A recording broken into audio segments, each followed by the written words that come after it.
Le mardi, je vais encore surveiller les Écritures. Alléluia. Et voir ceux qui sont aussi à jour.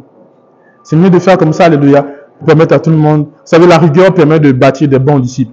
Là où il n'y a pas de rigueur, il n'y a pas de bons disciples. N'est-ce pas? Ok. Amen. Il est impossible pour un enfant de Dieu de vivre pleinement la vie en Christ sans le Saint-Esprit. Qui me suit ici?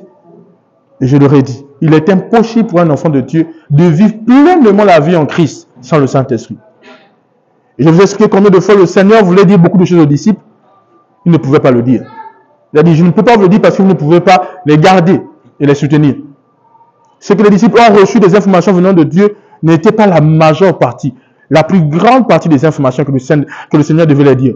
À cause pour deux raisons. Numéro 1, ils n'avaient pas la force suffisante pour retenir ces informations. Je dis quoi? Numéro 1, ils n'avaient pas quoi? La force suffisante pour retenir cette information. Numéro 2, très important, ils n'avaient pas la capacité de comprendre. Qui me suit ici? Parce qu'on peut te donner beaucoup d'informations et tu les perds. Mais tu peux avoir beaucoup d'informations mais sans les comprendre. Donc l'Esprit de Dieu, lorsqu'il vient dans ta vie, il fait deux choses. Il te permet de garder les informations et il te permet de les comprendre. C'est pourquoi la Bible, le Seigneur a dit que ne vous inquiétez pas parce que le Saint-Esprit vous rappellera tout ce que je vous ai enseigné. Parce qu'il est le détenteur de toute cette connaissance. Numéro 2, avant que le Seigneur ne parte au ciel, il a dit un jour aux disciples, recevez le Saint-Esprit. Il a soufflé sur eux. Et quand il a soufflé sur eux, ils ont compris les Écritures. Ils ont dit qu'ils ont compris, ils ont commencé à comprendre les Écritures. Mais là, c'était juste une impartition de l'Esprit. Mais lorsque le Saint-Esprit est venu pleinement habiter en eux le jour de la Pentecôte, nous avons vu comment Pierre a commencé à libérer un message extraordinaire. Et il y avait une sagesse terrible qui sortait de sa bouche. Et pendant que Pierre libérait cette sagesse, on voyait en Pierre la compréhension de ce qu'il libérait. Qui me suit ici? Pierre ne libérait pas des choses qu'il ne comprenait pas. Et ça, c'est l'œuvre du Saint-Esprit. Alléluia. Le Saint-Esprit te permet non seulement d'emmagasiner les informations et de pouvoir les comprendre. C'est parfois quand je suis là et quand Dieu me parle, Dieu me donne l'enseignement de la voix du Père. Et quand il me donne comme ça, les passages là, je ne reconnais pas les détenir comme ça. Mais pendant qu'il me donne ça, les passages commencent à sortir de mon esprit. Parce que c'est lui qui donne les passages, les versets bibliques. Vous allez voir que les versets bibliques dans la voix du Père sont pleinement en accord avec le sujet. Qui me suit ici, le thème abordé. Et c'est le Saint-Esprit qui le fait. Je suis juste là, je dis Saint-Esprit, je suis prêt. C'est vrai qu'il y a de certains moments où je reçois ça par vision. Et même si je reçois par vision, c'est pas toute la totalité est là. Mais lorsque je dois le retranscrire, l'Esprit de Dieu laisse flow en moi les passages. Alléluia. Et même quand je suis comme ça, qu'il déverse en moi sur la voix du Père, il déverse en moi et les passages, les versets que je ne reconnais pas avoir enregistrés dans mon esprit, alléluia, commencent à sortir, à couler en moi. Et ça, c'est l'œuvre du Saint-Esprit. Qui me suit ici? Et pour ma gloire à Dieu. Je peux avancer? Donc, je vous ai dit que ce rudiment, il est majeur. Et vous comprenez déjà l'œuvre du Saint-Esprit, certaines des activités du Saint-Esprit dans la vie d'un enfant de Dieu. Oh, gloire à Dieu, j'aime le Saint-Esprit.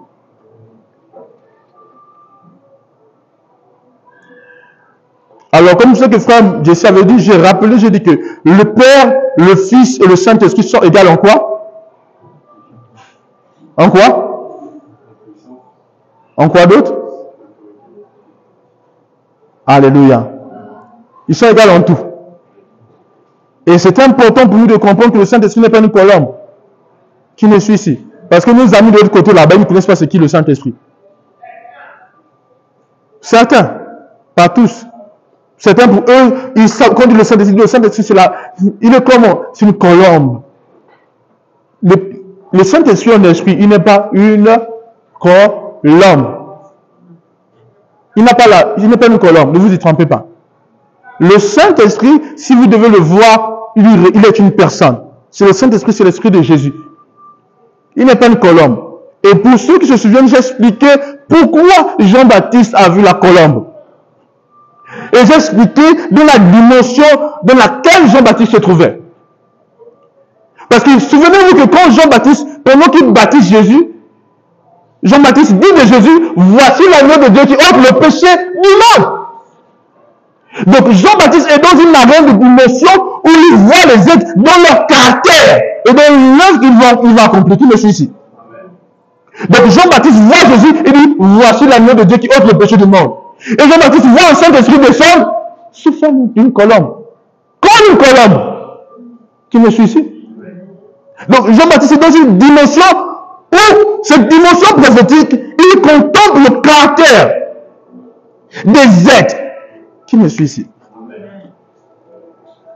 Et ça, c'est ce que je suis en train de dire. Parce que Dieu introduit Jean-Baptiste dans une dimension où il est en train de comprendre le caractère et l'activité et l'œuvre de chacun. C'est pour voir Jésus dit, voici l'agneau de Dieu qui ôte le péché du monde. Et n'oubliez pas, Jésus s'est comporté comme l'agneau. On dit, il est mené à la mort, à la croix, comme un agneau qu'on emmène à l'abattoir. Il n'a rien dit. Qui me suit ici? Le Saint-Esprit n'est pas descendu comme une pierre. Pauvre. Il est en train de nous expliquer aussi ici le caractère du Saint-Esprit. Quand vous voulez descendre avec une douceur, se poser sur Jésus. Qui me suit ici? C'est aussi un aspect de la pureté du Saint-Esprit. Donc ça ne veut pas dire que Jean-Baptiste a vu la colombe et dit, ah, le Saint-Esprit. Tu sais comment je suis en train de dire? Et même s'il avait vu, il avait vu qu'il était dans une dimension prophétique. Vous avez vu quand vous avez lu le livre de l'Apocalypse, on va dire, Jean va dire qu'il a vu un agneau au milieu du trône. L'agneau avait cette corne. Et il parle de l'agneau. Et il nous laisse comprendre que cet agneau, c'est Jésus. Est-ce que Jésus, c'est un agneau? Qui me suit ici? Physiquement ou par nature? C'est pas une bête. Mais ici, il y a une dimension prophétique qui te permet de voir le caractère ou la dimension, permettez-moi du terme, animale des êtres. Parce que je sais comprendre que tout ce que Dieu a créé a le caractère de Dieu. Tout ce que Dieu a créé a quelque chose de Dieu. Donc même les bêtes ont quelque chose de Dieu. Et c'est cette chose de Dieu dans les bêtes que Dieu essaie de magnifier. Qui me suit ici? Et donc lorsqu'on parle du lion, le lion audacieux, le prophète laisse comprendre que l'animal qui ne recule devant rien. Il est audacieux, il n'a pas peur, il ne recule pas devant une autre bête. C'est ce caractère qu'on magnifie du lion. Essayez de comprendre. L'agneau, l'innocence, la docilité, la pureté aussi. Qui me suit ici? Et c'est cette dimension-là. Et c'est de comprendre ce que je suis en train de dire ici.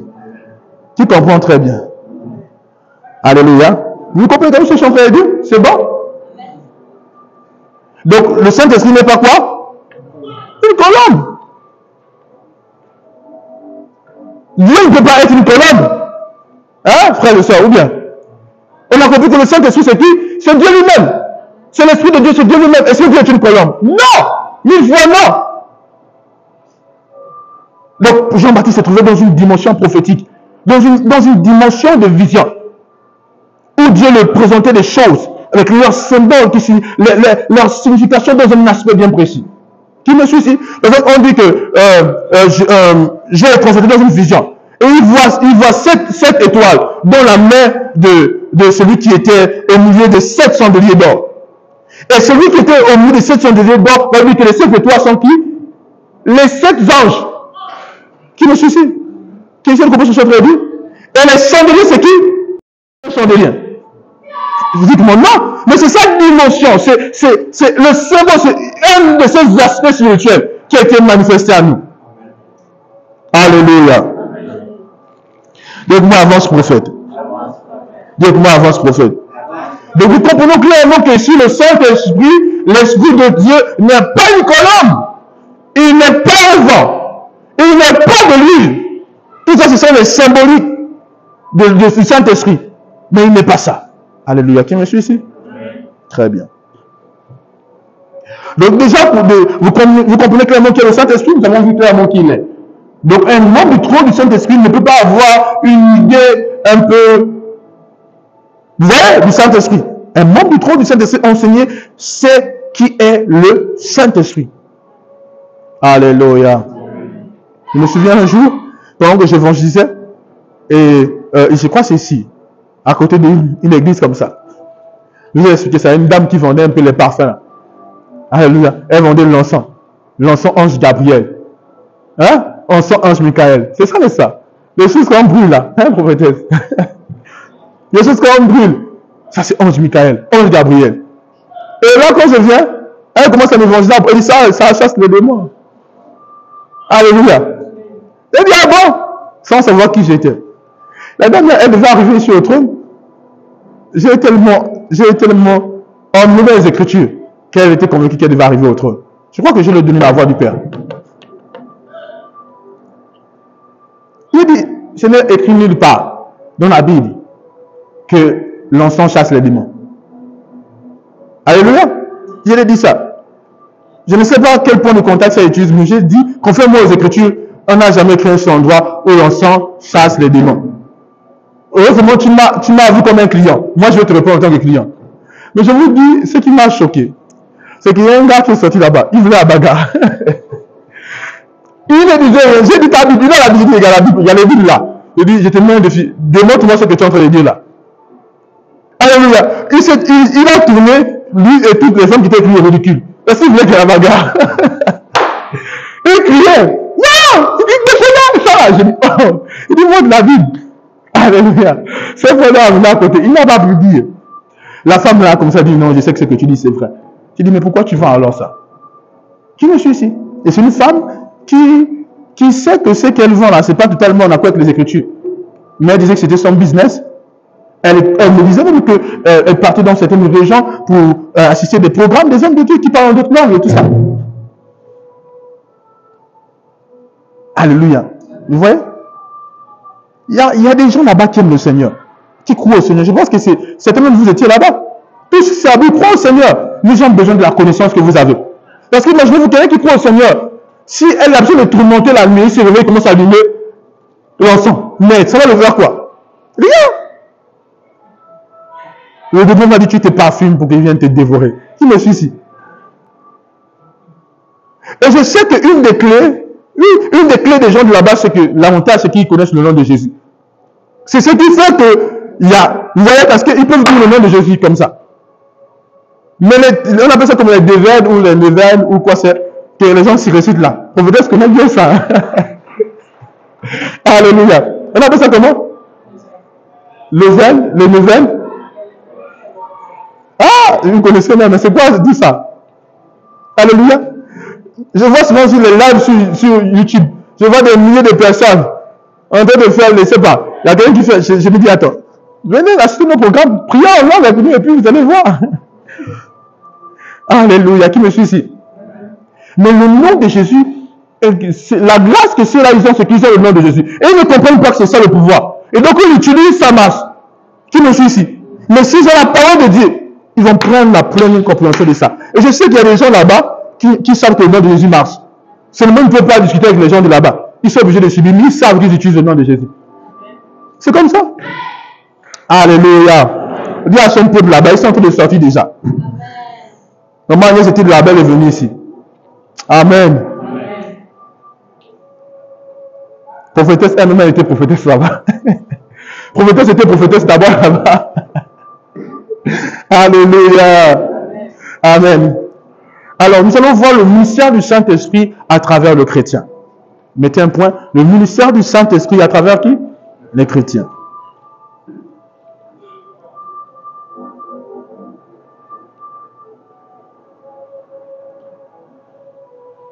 Ça va être un point. Mais le sous-point, nous allons voir les 7 synonymes du Saint-Esprit par rapport aux chrétiens. Les 7 quoi? Oh, vrakish tabala antos kabelia. Numéro 1, le Saint-Esprit est quoi pour nous? Le Seigneur a dit, il part, il ne nous laissera pas. Il nous enverra qui? Le consolateur. Donc le Saint-Esprit, il est quoi? Il est le consolateur. Amen. Donc pour les enfants de Dieu, il est quoi? Quand Jésus est passé d'ici, il disait, Jésus, tu pars. Il les a envoyés qui? Le consolateur. Celui qui est venu quoi? Les consoler. Amen. Mais bizarrement, celui qui vient consoler là, c'est le même qui est parti. Dis gloire à Dieu.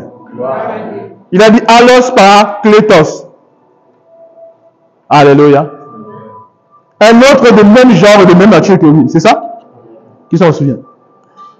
C'est dans Jean chapitre 14, verset 16.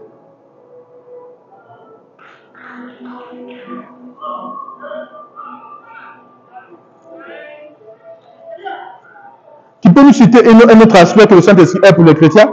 J'ai vraiment à tout le monde de citer. Qui peut citer? Hein? Ok, frère Jesse. Il est le conseiller. Qui d'autre? Vas-y. Il est l'aide. On a 3. Qui d'autre qui peut citer? Toi? Toi, tu ne connais pas. Il est l'intercesseur. Ok. Qui d'autre? Vas-y. Il est le conducteur. Il nous conduit. Ok. D'accord. Ok, vas-y. Il est l'enseignant. Ok. On a combien maintenant là? On a combien? Hein? 5? Tu vas pas nous dire ce qu'il est? Vas-y, dis-nous. Professeur, c'est un prof, c'était mon prof de ça. Vous savez, je vous l'ai déjà dit. Il est l'avocat. Ok. Quoi d'autre? Amen. Qui d'autre? Amen. On dit 7, mais il est vrai que sans se mettre à citer, la liste est grande. Alléluia. Mais on dit 7 fondamentales, parce que la liste est grande. Amen. Quelqu'un peut dire, il est mon ami. Alléluia. Il est mon pilier. Qui me suit ici? Mais ces 7 qu'on cite ici, c'est des 7 vraiment qui sont comme l'œuvre et l'activité fondamentale du Saint-Esprit dans la vie du chrétien par rapport au chrétien. Donc on a vu qu'il est le consolateur, il est le conseiller, il est l'aide, il est celui qui fortifie, il est l'intercesseur, il est l'enseignant, il est le remplaçant, il est l'avocat. Alléluia.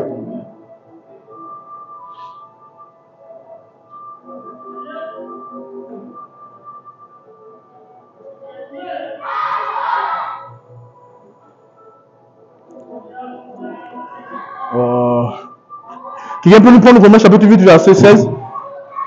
Verset 16 ou verset?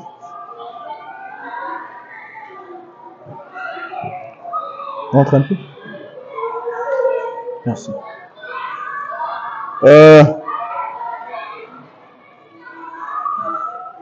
Alors,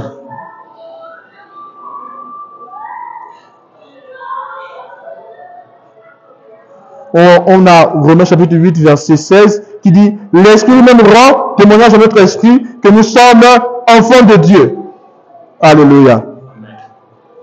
Donc le Saint-Esprit fait quoi? Il rend témoignage. Et c'est quelle activité qui joue aussi là, quand il témoigne? C'est quelle activité? Hein? Hein? La conviction. Ok, oui, il donne la conviction, alléluia. Il témoigne, il nous conseille. Alléluia. On se met en train de jouer l'œuvre de quoi? Du conseiller. Amen. Il joue l'œuvre de quoi? Du conseiller. Il nous conseille. Il témoigne à notre esprit que nous sommes quoi? Enfants de Dieu. Alléluia. Et que ma gloire à Dieu. Ok.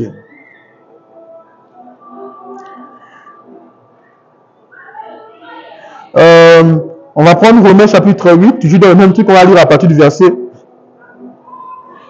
26. De même aussi, Romains chapitre 8, verset 26. Donc on est dans le même chapitre, on va au verset 26. Ok. Merci. De même aussi, l'Esprit nous aide dans notre faiblesse, car nous ne savons pas ce qu'il convient de demander dans nos prières. L'Esprit nous fait quoi? Il nous aide. Donc il est quoi? Il l'aide. Alléluia.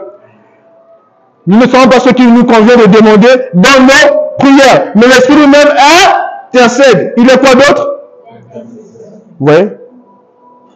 Alléluia. Donc nous avons vu que le Saint-Esprit il l'aide. Quand tu as besoin de l'aide, quand tu es faible, il est ton aide pendant les temps de faiblesse.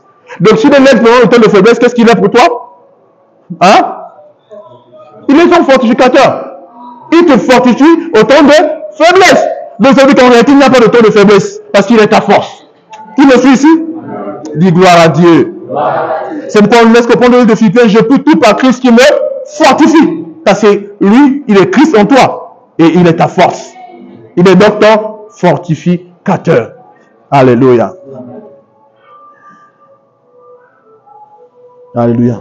Allons-y dans le livre de Jean.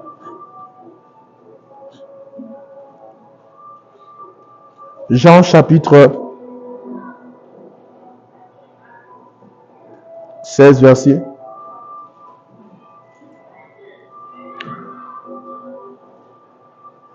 Jean chapitre 16 verset 13. Qu'est-ce qu'il dit? Jean chapitre 16 verset 13. Attends. Ok. Jean chapitre 16 verset 13. Les autres là-bas, vous me voyez? Vous voyez? Vous voyez ici là-bas? Quand le consolateur sera venu, il est quoi? Le consolateur. Donc c'est un de des synonymes du Saint-Esprit par rapport à vous. Il est votre consolateur. On dit lorsqu'il sera venu, l'Esprit de vérité vous conduira dans toute la vérité. Là, cela dit qu'il est le conducteur. Vous voyez ici là? Il y a le ministère de conduite. Amen. Donc toute la vérité, car il ne parlera pas de lui-même, mais il dira tout ce qu'il aura entendu et il vous annoncera ces choses à venir. Il me glorifiera parce qu'il prendra de ce qui est à moi et vous l'annoncera. Alléluia. Tout ce que le Père a est à moi, c'est pourquoi j'ai dit qu'il prend de ce qui est à moi et qu'il vous annonce. Alléluia. Alléluia. Tu peux revenir légèrement? S'il vous annonce ce que le Seigneur a dit, qu'est-ce qu'il vous fait, il fait en réalité? Il vous enseigne. Alléluia. Il a le ministère de quoi? De l'enseignement. Amen. Va dans 1 Corinthiens chapitre 2. 1 Corinthiens chapitre 2.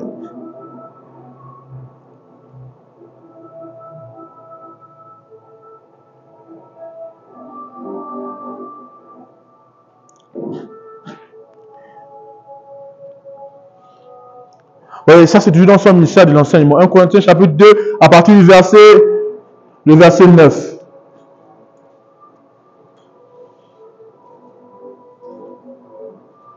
C'est bon? On dit, mais comme il est écrit, ce sont des choses que l'œil n'a point vues, que l'oreille n'a point entendues, et qui ne sont point montées au cœur de l'homme, mais des choses que Dieu a préparées pour ceux qui l'aiment. Dieu nous les a révélées par l'Esprit, car l'Esprit sonde tout, même les profondeurs de Dieu. Dieu nous l'a révélé par qui? L'Esprit. Donc l'Esprit nous enseigne ces choses. Il nous révèle ces choses. On nous les enseigne. Alléluia. Amen. Il y a que ma gloire à Dieu. Va dans 1 Jean chapitre 2. 1 Jean chapitre 2. Oh, Jesus.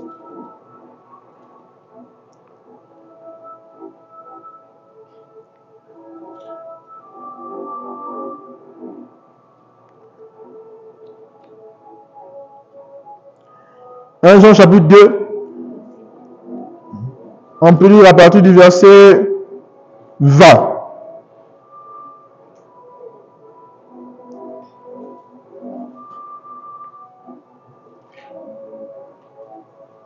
Jean chapitre 2 verset 20. Pour vous, vous avez reçu l'onction de la part de celui qui est saint et vous avez tous de la connaissance. Qui me suit ici? Vous avez reçu quoi? L'onction de la part de celui qui est comment? Saint. Et vous avez de la connaissance à cause de l'onction. Maintenant, nous allons voir dans le verset 27. Ok. Pour vous, l'onction que vous avez reçue de lui donnant en vous, et vous n'avez pas besoin qu'on vous enseigne. Mais comme son onction vous enseigne toutes choses. L'onction fait quoi? Toutes choses. L'onction ici, c'est une personne. Parce que vous devez comprendre que l'onction de Dieu, c'est qui? C'est le Saint-Esprit. L'onction du Saint-Esprit, c'est la puissance. Quand Dieu te oint de quoi? De son esprit. Est-ce que vous m'entendez ici? Et quand le Saint-Esprit te oint de quoi? De sa puissance. Est-ce que tout le monde comprend ce que je suis en train de dire? Donc l'onction du Saint-Esprit, c'est quoi? Attends. Parce que certains, vous dites, mais je ne sais pas si tout le monde a compris ce que j'ai dit. Quand Dieu te oint de quoi? De quoi? Hein? Non, ne dites pas. Quand Dieu te oint de quoi? Hein? De quoi?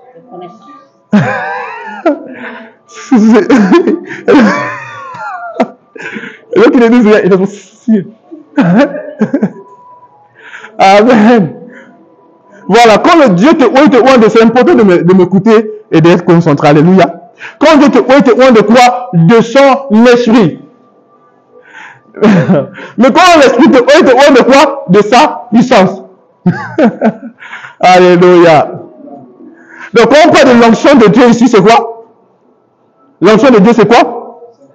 Le Saint-Esprit, parce que Dieu te oint de quoi? Voilà. Et le Saint-Esprit te oint de quoi? Donc on dit que quand on parle de l'onction du Saint-Esprit, c'est qui? Ou c'est quoi? L'onction du Saint-Esprit, c'est quoi? C'est la puissance de Dieu. Alléluia. Maintenant, l'onction de Dieu, c'est quoi? C'est le Saint-Esprit. Je l'ai dit là. Donc quand Dieu te oint, il te oint de l'Esprit. Quand l'Esprit te oint de la puissance. Dis avec ma gloire à Dieu. Alléluia. C'est important de le comprendre. Alléluia. Alors, on peut avancer. Donc nous voyons qu'il est l'enseignant. Amen. Il est l'aide, il est le fortificateur, il est l'intercesseur, il est le consolateur, il est le conseiller. On a suivi qu'il est le conducteur. Alléluia. Amen. Dis avec ma gloire à Dieu. Dis gloire à Dieu. Amen. Maintenant, certaines personnes se posent la question, est-ce que tous les chrétiens peuvent recevoir le Saint-Esprit? Hein? Maman, je dis amen, est-ce que c'est vrai? Est-ce que tous les chrétiens peuvent recevoir le Saint-Esprit? Maman Marie-Jeanne? Non. Maman, je dis quoi? Et oui. Mais tous les chrétiens peuvent recevoir le Saint-Esprit. La seule condition de recevoir le Saint-Esprit, c'est quoi? Naître de nouveau, devenir chrétien. Jean chapitre 7, verset 38. On dit le jour de la fête, le Seigneur s'est venu. Il a crié que celui qui a soif, qu'il vienne à moi, qu'il boive.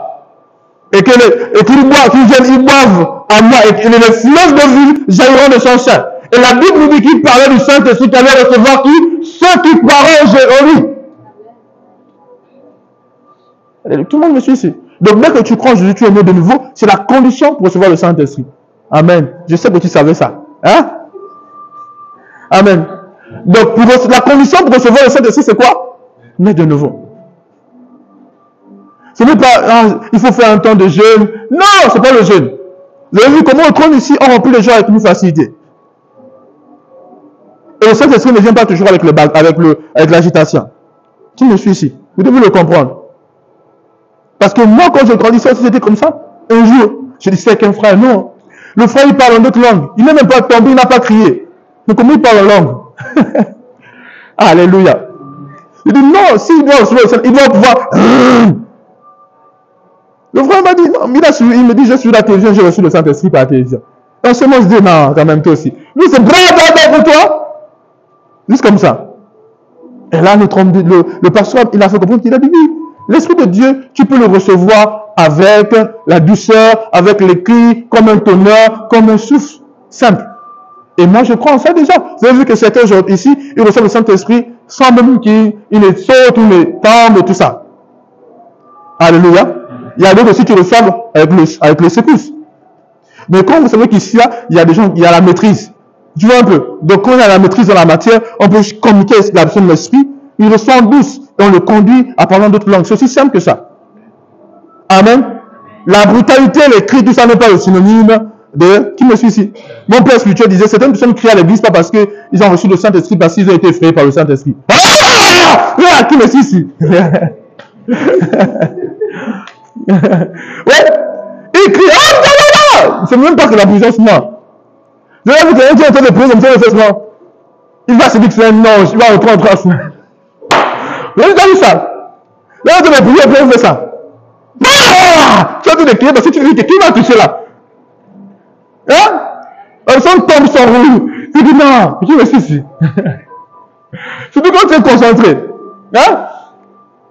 Je sais que vous avez eu des séances où vous priez dans votre chambre. Vous avez l'impression qu'il y a quelqu'un dans la chambre. Et il n'y a personne physiquement. Mais il y a quelqu'un de spirituel. Et là, je suis dans cette condition-là. Un homme physique entre, et vous ne savez pas que l'homme physique est déjà entré. Il vous touche seulement. Hey! À ce moment-là, c'est des cris là. Ouais. Amen. Qui me suit ici? Donc, le cri ne symbolise pas souvent que le Saint-Esprit, qui me suit ici? Non. Tu peux être juste là, parce que parfois, quand on est rempli du Saint-Esprit, c'est pas toujours dans les choses ou non. Tu peux être là juste serein. Mais il est en train de fou en toi. Alléluia. Qui me suit ici? Donc vous devez le comprendre. C'est pas ici, vous voyez que rempli des gens du Saint-Esprit sans qu'ils ne poussent des cris, sans qu'ils ne fassent quelque chose de. Mais quand on pose la main, ils ont reçu le Saint-Esprit. Et là, on les conduit, on les invite à parler, à se laisser aller. Et lorsqu'ils le font, c'est fini. Ils en parlent en d'autres langues. Mais il y a d'autres aussi qui ont comme un obstacle intérieur à propos de ça. Alléluia. Et parfois, c'est un besoin qu'on les enseigne. Mais parfois, malgré leur obstacle, la souveraineté du Saint-Esprit peut imposer quelque chose sur eux. Alléluia. Ils vont juste recevoir l'Esprit de Dieu. Je vous ai dit que moi, j'ai reçu le Saint-Esprit très jeune, très petit. Et j'avais trop honte. J'avais honte. Parce que quand j'ai reçu le Saint-Esprit, les autres jeunes là, ils se moquaient de moi. Ouais. Quand j'ai reçu le Saint-Esprit, je prophétisais aussi. En ce moment, on ne comprenait pas. Donc on a pris des photos, on me filmait. Et là, tout le monde dit, tu es en train de copier les grandes personnes qui me suivent ici. Oui. Mais moi, avec la croissance, quand j'ai grandi aujourd'hui, et avec l'enseignement, on comprend que même un bébé de 2 ans, de 3 ans, peut parler en d'autres langues. Qui me suit ici, c'est la vérité. 4 ans. L'Esprit de Dieu ne choisit pas un saint enfant, pas. L'Esprit de Dieu peut guérir à travers les enfants. Qui me suit ici? C'est la vérité que je vous dis. Dès que ma gloire à Dieu. Oui. Donc, c'est un peu ces choses que vous devez pouvoir comprendre. Amen. Amen. Donc, avec la douceur, vous recevez le Saint-Esprit avec la douceur. Vous voyez. Je pense qu'il y a une personne ici qui a reçu le Saint-Esprit avec une pression. Je pense que c'était seule aussi. Je pense qu'au début, avant qu'elle ne nous rencontre, elle suivait les vidéos d'un homme qui combattait les hommes de Dieu. Il critiquait le parlant d'autres langues, il critiquait tout. Et je pense qu'à cette période, tu étais perplexe sur le parlant d'autres langues. Donc, j'ai prié pour elle et j'ai dit, tu vas voir ce que le Saint-Esprit va te faire. Et je pense que c'était compliqué. Une semaine, seul dans la chambre, la belle fait que crier. Elle joue au catch dans la chambre, la belle au kung-fu. Il me suit ici. Je pense que Samantha m'avait fait signe, un truc comme ça. Que non, elle est ici en train de. C'est compliqué. Pourquoi? Parce que l'Esprit de Dieu voulait vraiment qu'elle soit beaucoup consciente. Parce que vous savez, quand Dieu te fait grâce, quelqu'un qui t'a monté sur le. On t'a enseigné des fausses choses sur le plan de notre langue, et Dieu te fait sortir de quelque chose. Il va vraiment t'attester que c'est une chose réelle. Vous voyez, le gars est en train de crier avec le plan de notre langue. Alléluia, dis gloire à Dieu. Vous voyez? Donc il y a certaines personnes que l'Esprit de Dieu a dû les sécher d'une certaine manière. Je pense que toi aussi c'était comme ça. Hein? Amen. Ouais. C'était ici, n'est-ce pas? Ouais. Donc, il était là sur le terrain pour le faire crier. Vous connaissez pas un nombre de frères ici. Il monte sur la pointe des pieds, entre en transe. Tu as remarqué ça? Frères ici, rentre en transe et prie en d'autres langues. Alléluia. Dis gloire à Dieu. Alléluia. Oui, chacun, Dieu emmène chacun comme il le veut. Alléluia. Dis gloire à Dieu. Et parfois, vous voyez certaines personnes, je pense que ça veut être frère ici. Il est là et puis il a l'impression de vouloir courir. Vous avez remarqué ça? C'est une manifestation du Saint-Esprit. Oui, il y avait un homme de Dieu dans l'ancien temps, qui les manifestations c'était comme ça, les gens couraient. Vous avez vu que parfois quand il y a le chant, dit gloire à Dieu, vous sentez, vous parfois vous sautez parce que vous voulez sauter. Moi quand je cours, c'est pas parce que j'ai envie de courir seulement.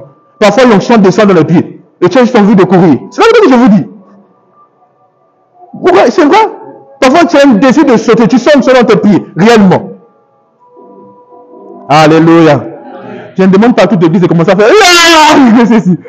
C'est en fonction de ce que quelqu'un expérimente avec Dieu. Alléluia. Voilà. Amen. Frère ici, quand on entend prier, on dit, vous faites dire prie comme son père spirituel. Il a, vous voyez, frère ici, c'est un trône. Alléluia. Dis avec moi gloire à Dieu. Alors, donc tout chrétien peut recevoir qui? Quoi? La condition c'est quoi? Naître de nouveau. Juste ça. Juste ça. Alors, et qui peut remplir les gens du Saint-Esprit? Qui peut faire que les gens reçoivent le Saint-Esprit? Pas seulement les prophètes, pas les pasteurs seulement, tout le monde. On reçoit le Saint-Esprit par quoi? Par la foi. Quelqu'un peut recevoir par imposition des mains, Quelqu'un peut recevoir parce qu'on a imposé les mains. Par exemple, moi, je n'ai pas reçu parce qu'on m'a imposé les mains. C'est vrai que la Pentecôte de Côte, il y avait l'administration. Mais autant, dans l'église où j'ai grandi, le pasteur, durant la Pentecôte, on remplissait les gens du Saint-Esprit. Ouvrez vos cœurs, disposez-vous. Et durant une phase, c'est une phase de réveil extraordinaire durant cette période à l'église. Il a compté jusqu'à 3, il dit je vais compter jusqu'à 3, vous allez recevoir le Saint-Esprit. Quand on a compté jusqu'à 3, subitement, on entendait un vent dans la salle. Et les jeunes ont commencé à être balayés par l'Esprit. Les gens ont commencé à crier en d'autres langues. Oh my God, c'était extraordinaire. Je vous dis la vérité. C'était extraordinaire. Alléluia. Et durant ce temps, à la maison, c'était compliqué. C'était un mouvement chaud. Mes aînés, mes frères, mes soeurs, les grands, ils crient en langue juste. Tout le monde. C'était un mouvement. Qui va rester en arrière? Qui va se négliger?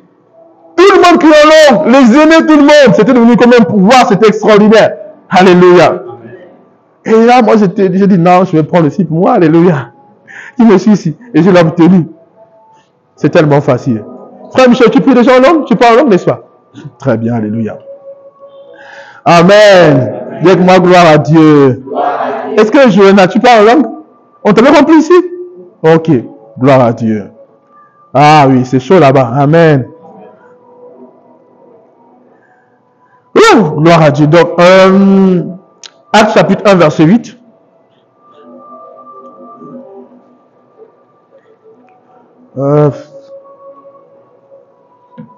Actes chapitre 1, verset 8. Actes chapitre 1, verset. Mais vous recevez une puissance, le Saint-Esprit survenant sur vous, et vous serez mes témoins à Jérusalem, dans toute la Judée, dans la Samarie, et jusqu'aux extrémités de la terre. Après avoir dit cela, il fut élevé pendant qu'il le regardait, et il niait le déroba à leurs yeux. Alléluia. Vous voyez le Seigneur pas, et il remonte un peu au verset 8. Il dit, mais vous recevez une puissance, le Saint-Esprit survenant sur vous, et vous serez mes témoins. Alléluia. Donc c'est durant cette phase que le Seigneur annonce l'arrivée du Saint-Esprit. Alléluia. Et si l'on dit vous recevez une puissance, certaines personnes ont confondu. Ils se sont dit que quand on dit puissance, là, le Saint-Esprit est une puissance. Vous devez comprendre qu'il est vrai que le Saint-Esprit n'est pas une puissance, mais parfois le Saint-Esprit est appelé la puissance du Très-Haut, ou la main du Seigneur, la main de Dieu. Vous voyez? Mais dans ce cas, c'est pas ça. Dans ce cas, il dit, mais vous recevez une puissance, dans une version dit, quand le Saint-Esprit survenant sur vous. Donc quand le Saint-Esprit viendra sur vous, vous allez recevoir quoi? La puissance du Très-Haut. Tout le monde me suit ici? Vous avez compris ce que je dis? Très bon. Alléluia. Est-ce que tu parles d'Actes chapitre 19, verset 6? Actes chapitre 19, verset 6.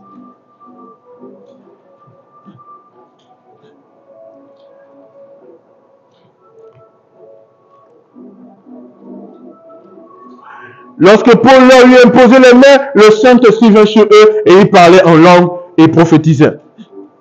Ils étaient en tout environ 12 hommes. Alléluia. Ici, on nous explique comment Paul imposait les mains et les gens ont reçu le Saint-Esprit. Donc, vous voyez déjà qu'il y a un moyen de recevoir le Saint-Esprit par imposition des mains. C'est ce qu'on fait régulièrement ici. Mais il y a un autre moyen où tu n'as pas besoin d'une imposition des mains. Alléluia. Vous souvenez dans la Bible, Dieu avait envoyé Pierre dans une maison, la maison de Corneille. Vous vous souvenez de ça? Corneille avait fait des aumônes à Dieu, il faisait de bonnes œuvres, et les aumônes et les prières de Corneille étaient montées vers le ciel, et Dieu exauçait Corneille.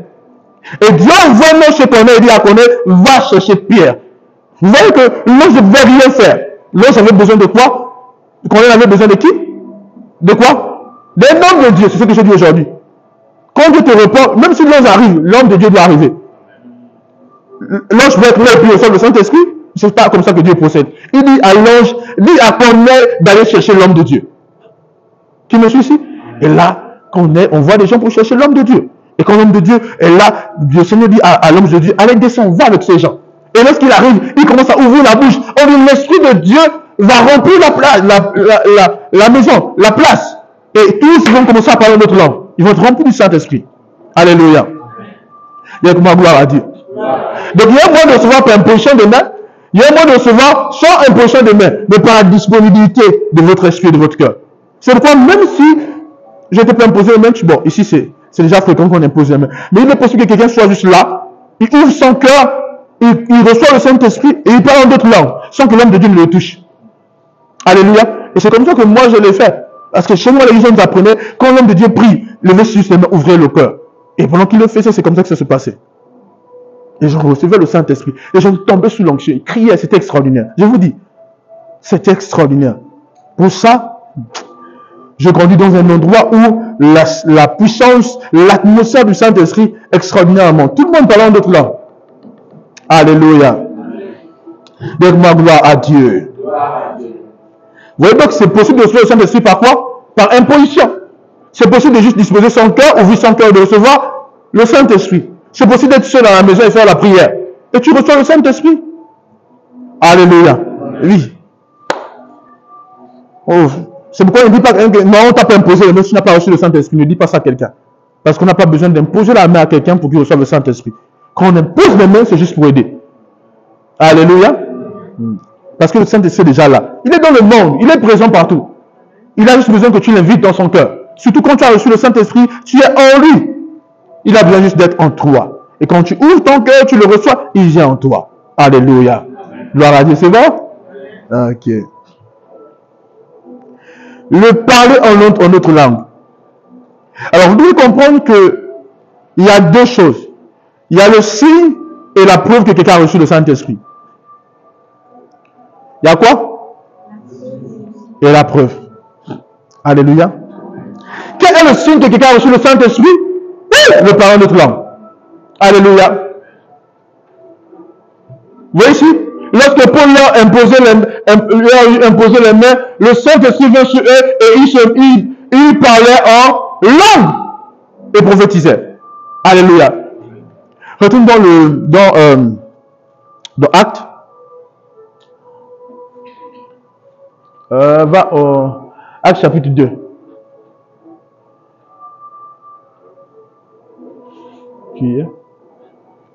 Actes chapitre 2. C'est bon? Écoutez, le jour de la Pentecôte, ils étaient tous ensemble dans le même lieu. Tout à coup, il vient du ciel un bruit comme celui d'un vent impétueux et remplit toute la maison où ils étaient assis. Des langues semblables et les langues de feu les apparurent, séparées les unes des autres et se posèrent sur chacun d'entre eux. Et ils furent tous remplis du Saint-Esprit et se mirent à...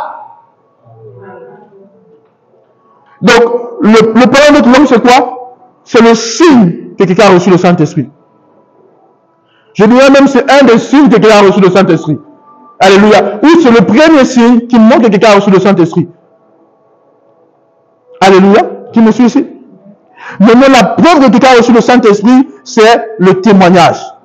Va dans Actes chapitre 1, verset 8. Donc le signe, c'est quoi? Le parler en autre langue. La preuve, c'est le témoignage. Alléluia. Donc un chrétien qui ne témoigne pas, c'est pas trop bien.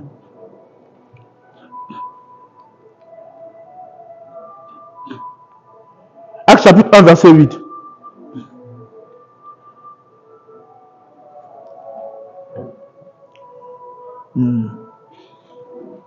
Mais vous recevez une puissance, le Saint-Esprit survenant sur vous, et vous serez mes témoins. Vous voyez? Donc, vous ne pouvez pas recevoir le Saint-Esprit et ne pas témoigner. Vous comprenez ce que je suis en train de dire? Le Saint-Esprit fait de vous quoi? Des témoins. Qui me suit ici? Le Saint-Esprit fait de vous quoi? Des témoins. Alléluia. Donc la preuve que vous avez reçu le Saint-Esprit, c'est le témoignage. Vous devenez un témoin efficace du Seigneur. Alléluia. Nous, les fois que quelqu'un peut commencer à évangéliser, parler du Seigneur sans recevoir le Saint-Esprit. Alléluia. Alléluia. Mais quand le Saint-Esprit vient en vous, absolument, vous devenez des témoins. C'est pas possible pour vous d'avoir le Saint-Esprit sans témoin. C'est pourquoi certaines personnes, leur Saint-Esprit est parfois remis en cause. Ils ne parlent pas de Jésus. Alléluia. Il y a que gloire à Dieu. Quand vous avez reçu le Saint-Esprit, c'est pour faire de vous quoi? Des témoins. Alléluia.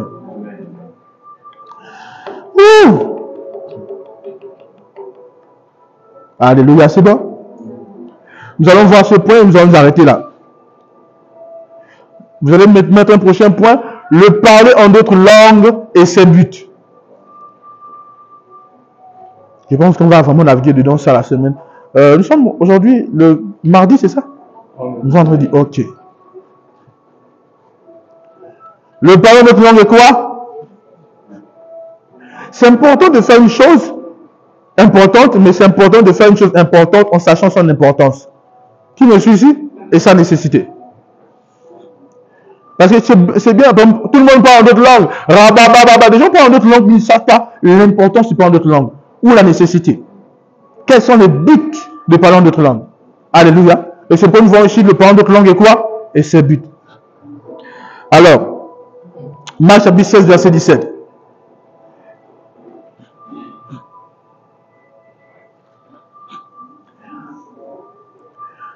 Et n'oubliez pas, nous avons vu un passage, nous avons vu que le parler en d'autres langues, c'est quoi? C'est quoi pour... c'est le signe de quoi? Le Saint-Esprit. Et vous voyez que ici, même le Seigneur nous montre que ce sont encore des signes de ceux qui ont cru. Et ceux qui ont reçu le Saint-Esprit, bien évidemment. Voici les miracles qui accompagneront ceux qui auront cru. Au moment où ils chasseront les démons, ils parleront quoi? De nouvelles langues.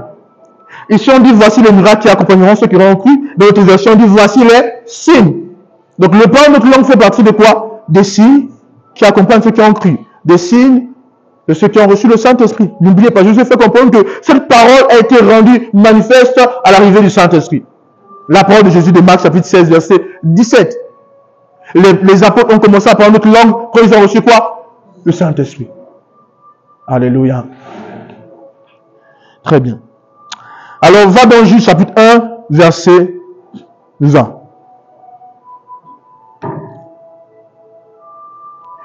Maintenant, déjà nous avons vu que c'est un signe. Donc, le premier but du parole de notre langue, c'est quoi? Le parole de notre langue est un signe. Qu'est-ce qu'un signe sert à faire? Démarquer. Alléluia. Donc, le signe sert à faire quoi? À démarquer. Donc, le parole de notre langue est quoi? Il est un signe. Donc, l'un des buts du parole de notre langue, c'est de vous démarquer parce qu'il est un signe. Qui me suit ici? Tout le monde me suit? Voilà.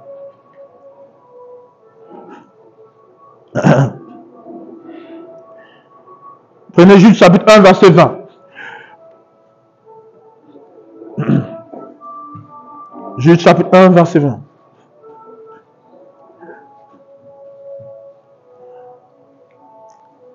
C'est bon, on peut lire? Jude chapitre 1, verset 20. Pour vous, bien-aimés, vous édifions vous-même sur votre seule foi et prions par le Saint-Esprit. Alléluia. Donc, le verset dit, pour vous, bien-aimés, vous édifions vous-même sur votre très sainte foi en priant par le Saint-Esprit. Qui me suit ici? Donc, pendant que vous priez par le Saint-Esprit, vous édifiez votre foi. Alléluia. N'oubliez pas, la foi ne vient pas en parlant d'autres langues, en parlant en langue. La foi vient de quoi? De ce qu'on entend qui vient de la parole de Dieu. Mais le parole d'autres langues vous aide à faire quoi? À édifier votre foi. Alléluia.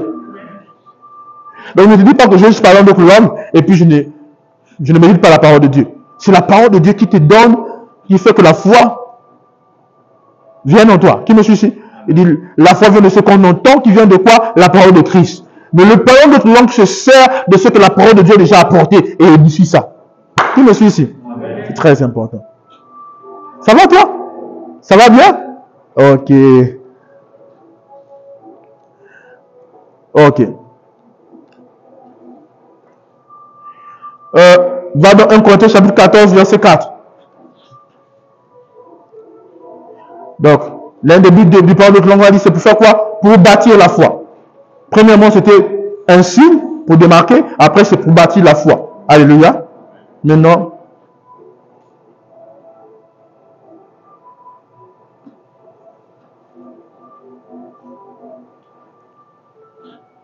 celui qui parle en d'autres langues, en langue s'édifie lui-même. Celui qui prophétise édifie l'Église. Celui qui parle en langue fait quoi? Ce mot vient du mot grec oikodomeo. Alléluia. Oikodomeo, qui signifie quoi? Se bâtir, se charger, comme on charge un téléphone. Qui me suit ici? Pour ceux qui ont suivi Esprit et Vie, j'enseigne ça dans Esprit et Vie. Il y a une vidéo sur les 4 avantages du parole d'autres langues. Et j'enseigne ça à l'intérieur. Donc, celui qui parle en langue fait quoi? Il s'édifie comment? Alléluia. Il s'édifie en faisant quoi? Alléluia. Donc, il se fait quoi? Il se charge. Alléluia. Il se charge, il se bâtit, il se recharge. C'est pourquoi ceux qui parlent en d'autres langues, ils vont sortir de l'énergie. Ils vont se sentir chargés. Ceux qui ne parlent pas en d'autres langues, c'est ceux qui ne le sentent pas souvent. Alléluia. Qui sont l'énergie ici? C'est vrai? Qui ne sent pas l'énergie ici? Sœur, est-ce que tu as déjà senti l'énergie? Hein? C'est vrai? Ok. Bon, moi, tu as déjà senti l'énergie? Qui sent l'énergie ici quand il prie en d'autres langues? Tu as déjà pris en langue et puis là, une électricité. Un feu. Tu as senti le feu? C'est vrai? C'est Hélène, c'est vrai? Je moi aussi, toi tu sens le feu. Alléluia. Il s'édifie lui-même. Donc, quand vous priez en autre langue, vous vous édifiez vous-même. C'est l'un de quoi? Des buts du parler en autre langue. C'est pourquoi un chrétien, vous ne devez pas jouer avec le parler en autre langue. Vous devez passer le temps à parler quoi? En d'autres langues. Pourquoi? Parce que vous vous édifiez vous-même. Plus vous parlez en autre langue, plus vous édifiez. Moins vous parlez, moins vous êtes édifié. Donc, ton édification dépend de qui? De qui? De toi-même. Plus tu parles, qu'est-ce qui se passe? Moins tu parles. Alors, si tu dois t'édifier à un certain niveau, si tu dois te bâtir à un niveau comme ça, ne pas parler en d'autres langues pour 1 minute. Parle pour 30, 20, 1 heure, 1h30. Acclame pour le Seigneur. Alléluia. Prends Actes chapitre 10, verset 46. Actes chapitre 10, verset combien?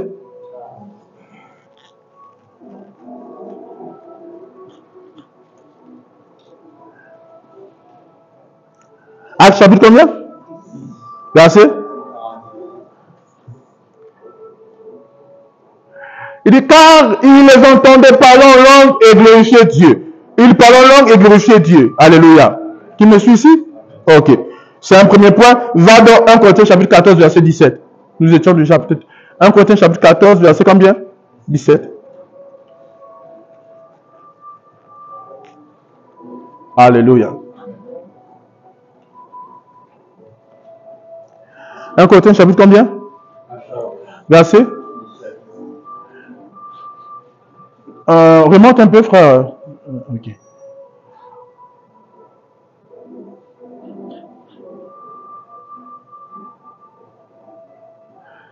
Car si je prie en langue, mon esprit est en prière, mais mon intelligence demeure. Que faire donc? Je prierai par l'esprit, mais je prierai aussi avec. Je chanterai par l'esprit, mais je chanterai aussi par. Autrement, si tu rends grâce par l'esprit, comment celui qui est dans le rang de l'homme du peuple répondra-t-il Amen à ton action de grâce, puisqu'il ne sait pas ce que tu dis? Tu rends, il est vrai, d'excellentes actions de grâce. Donc, ça veut dire quoi? Celui qui parle en d'autres langues rend à Dieu quoi? Des excellentes actions de grâce. Qui me suit ici? Voilà. Donc, un des buts de parler en d'autres langues, c'est de rendre à Dieu quoi? Des excellentes actions de grâce.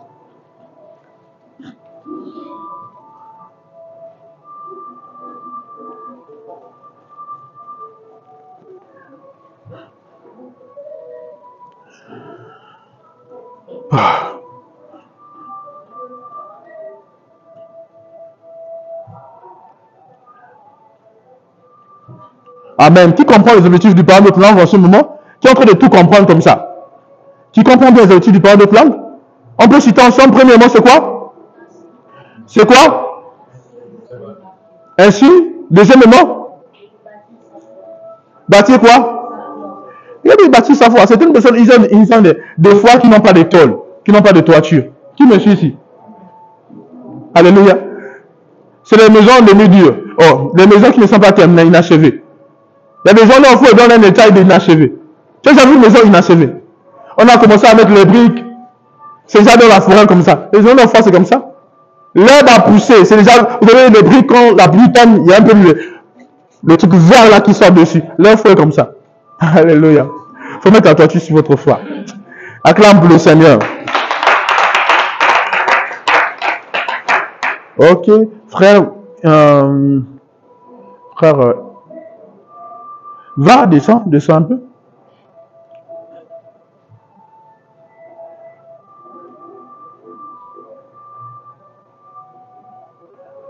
Ok. Remonte. Va vers le verset 2.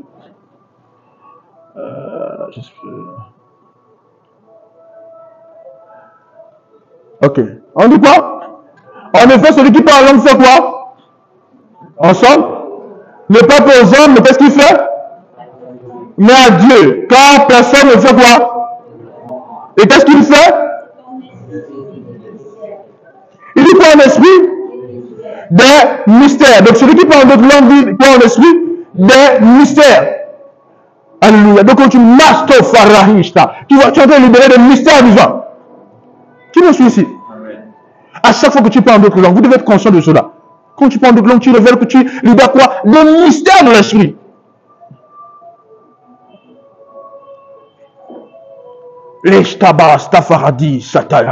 Alléluia.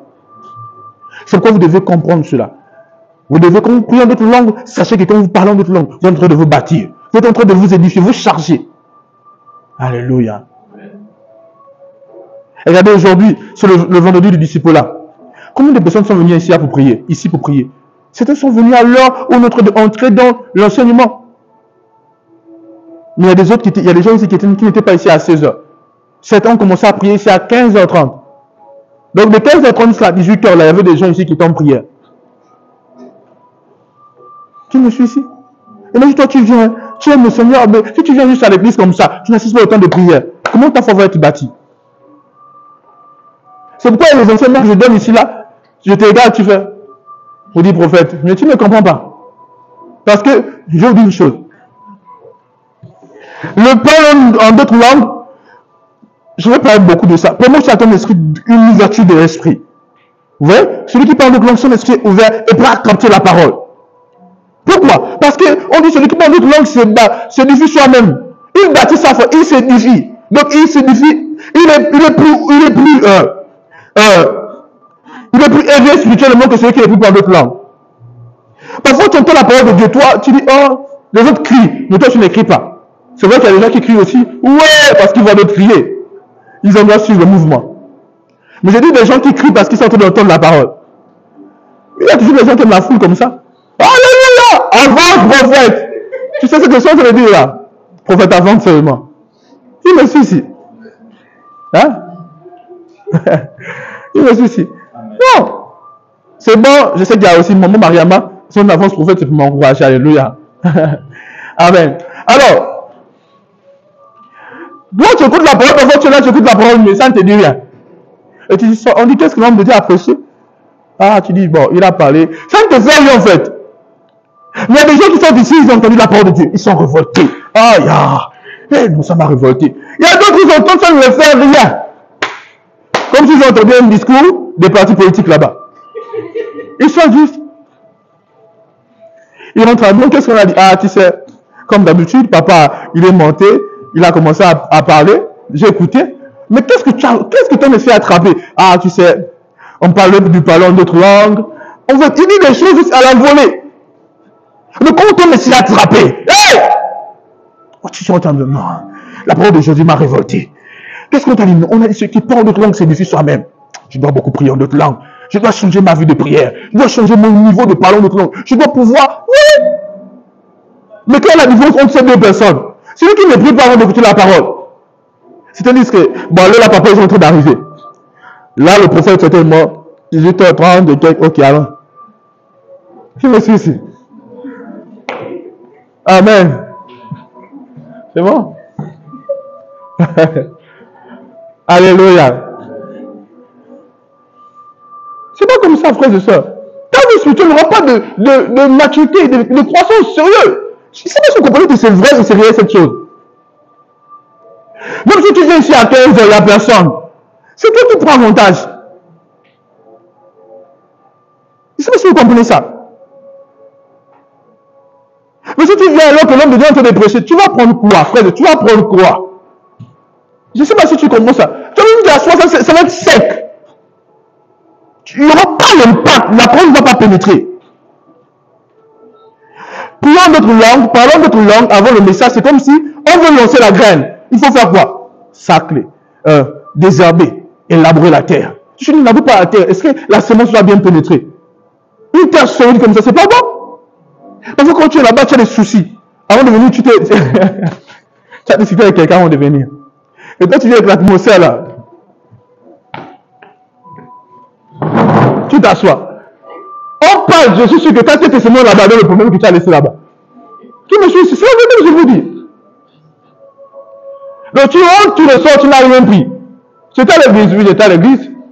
Non, tu n'étais pas à l'église, c'était là où tu avais le problème. Parce que le corps était ici, ma tête n'était pas là. Mais même si tu as eu un problème comme ça, tu arrives à l'église, on dit prier. C'est vrai qu'il y a aussi des gens qui ont dit prier, ils sont là. L'autre en train de prier. Ils sont en train de contempler les autres. Parce qu'il y a des gens comme ça. Ils sont en pleine contemplation. Et il y a des gens qui prient, c'est Macha, Aya. Tu sais que l'esprit n'est pas intérieur. Je vais essayer, je le parle de langue quand même. Oui, et là, mais si tu as une fardeau, tu arrives, tu as discuté, peu importe ce qui se passe là-bas, la maison de Dieu est une maison de repos. Tu arrives et tu t'assois. Tu commences, tu dis, ah Seigneur, merci. Père, tu peux demander à Dieu de te pardonner si tu as fait quelque chose dans le mal. Tu dis, Seigneur, pardonne-moi, j'ai certainement fait ceci. Père, je te demande de me pardonner. Père, je suis là pour entendre ta parole. Je suis arrivé ce matin, Seigneur. Je veux recevoir ces paroles venant de toi. Tu t'introduis comme ça. Ah, Seigneur, merci. Kaba, satalaha, merci. Oh! Alléluia. Donc, ici, comment ça flot? Le problème commence à disparaître. Shabbat, le host a dit, l'aptong saki. Ah, éco paradis, lève-le kaza. Aïe, aïe, aïe, aïe. Oui, je suis juste en train d'essayer, mais mon esprit attrape vraiment la chose. Qui me suit ici? Ça attrape vraiment le flot, alléluia. Dis gloire à Dieu. Là, le problème de l'Israël, c'est belle. Tu es blessé sur les réseaux du ciel. Tu es connecté. Non, ne pas comme la parole. Tu sais que tu n'as dit que le plus. Aïe. Qui me suit ici? Il y a un pouvoir dans ça, frères et sœurs. Prenons sur votre vie chrétienne. Prenons sérieux votre temps à l'église. Prenons sérieux, frères et sœurs. Venez à l'église et venez de l'atmosphère et l'attitude qu'il faut dans la maison du Seigneur. C'est très important. Ne viens pas à l'église comme si tu partais au marché. Comme si tu essaies de remplir un seul programme. Ah, je suis un chrétien, je dois aller à l'église. Non, c'est pas comme ça. Quand on dit je suis dans la joie, on me dit allons dans la maison du Seigneur. Qui me suit ici? Ah. Oh, Shabbat Amtele Soprahista. Et quand tu fais ça, tu ne peux pas prendre ce que Dieu a pour toi. Parce que la bénédiction de Dieu, la grâce de Dieu ne s'attrape pas avec les mains physiques. C'est pas tes mains physiques que tu attrapes, c'est ton esprit qui absorbe et qui attrape ces choses. C'est pas ton esprit que tu attrapes la substance du message. La parole de Dieu, c'est pas quelque chose de c'est spirituel. Et c'est spirituellement qu'on reçoit ça. Et pendant que tu es disposé, ton cœur ouvert, tu entends la parole de Dieu, tu reçois ces informations. Tu reçois ces éléments. Oh mon Dieu. Qui me suit ici? Ah, vous savez, je vais vous dire une chose. Je sais, je ne dis pas pour juste faire plaisir. Dans ma vie en Christ, j'ai été un bon chrétien à l'église. J'ai parti très tôt pour bien prier en deux langues. Et c'est pourquoi je suis un bon homme de Dieu. Mais je vous dis une chose, ce que je sais, ce que je vous enseigne. C'est pas possible. Et si c'était possible de recommencer à aller en arrière, je vais être meilleur. Mais moi, je vous donne ça afin que vous soyez meilleur. Si je ne peux pas reculer en arrière, vous êtes dans un état où vous avez besoin de ça. Alléluia, dire comment gloire à Dieu. Clame très fort pour le Seigneur. Du gloire à Dieu! Du gloire à Dieu! Lève-toi, attrape ton voisin et parle avec lui en langue. Lève-toi vite, vite. Attrape ton voisin et parle avec lui en langue. Il y a d'autres qui sont là depuis 15h30. Oui. Les gens me disent, venez tôt. C'est vrai qu'il y a certains moments où il faut prendre avantage de ça. Même si vous arrivez, si une personne arrive, même si l'homme de Dieu n'est pas là, est-ce que Dieu n'est pas là? C'est pas l'homme de Dieu, Dieu qui est son représentant. Il représente, mais Dieu est toujours avec toi. Je me suis ici. Quand tu arrives à l'église, l'homme de Dieu n'est pas là. Dieu est là. Je me suis ici. Changez votre manière de faire. Dieu vous touchez, vous interpellez à propos de ça. Changez votre manière de faire. Alléluia. Je bâtis ce peuple. Et la prière fait partie du centre du bâtiment que je donne aux enfants de Dieu. Alléluia. C'est possible, plus vous êtes là, plus je devais grandir, plus je passe beaucoup de temps de prière avec vous. Alléluia. de gloire à Dieu. Puis je vous ouvre à un long temps de prière. Amen. D'abord, nous sommes là. Nous sommes en train de prier ici. Avant le culte, on prie. Les seules personnes qui prient, c'est souvent les personnes qui répondent encore. Sont-ils fatigués? C'est comme ça qu'on forme là, les soldats. Tu me suis ici? Alléluia, acclame pour le Seigneur.